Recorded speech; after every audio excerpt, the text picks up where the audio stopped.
આણંદ જિલ્લામાં કોંગ્રેસની જન આક્રોશ યાત્રાનું સ્વાગત થયું છે। બોરિયાવી, લાંબવેલ, આણંદ બાદ કરમસદ યાત્રા આવી પહોંચી। કોંગ્રેસના કાર્યકર્તાઓ દ્વારા યાત્રાનું ભવ્ય સ્વાગત થયું છે। જન આક્રોશ યાત્રામાં કોંગ્રેસના પ્રદેશ પ્રમુખ સતત પ્રહાર કર્યા છે।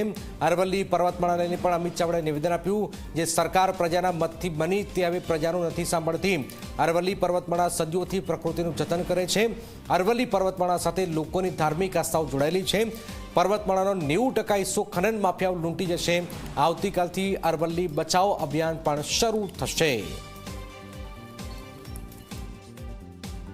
અરવલ્લી ગિરિમાળાનો 90% હિસ્સો આ મૂડીપતિઓ, ખનન માફિયાઓ લૂંટીને લઈ જવાના છે, ત્યારે એની સામે કોંગ્રેસ પાર્ટી સખત શબ્દોમાં એનો વિરોધ કરીએ છે।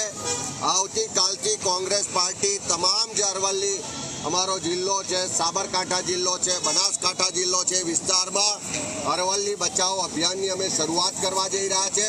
આ સરકારને પણ વોર્નિંગ આપવા માંગીએ છીએ કે તમારા મૂડીપતિ મિત્રો, તમારા માનીતા ઉદ્યોગપતિઓને લાભ કરાવવા માટે આ પ્રકૃતિને લૂંટવાનું બંધ કરો।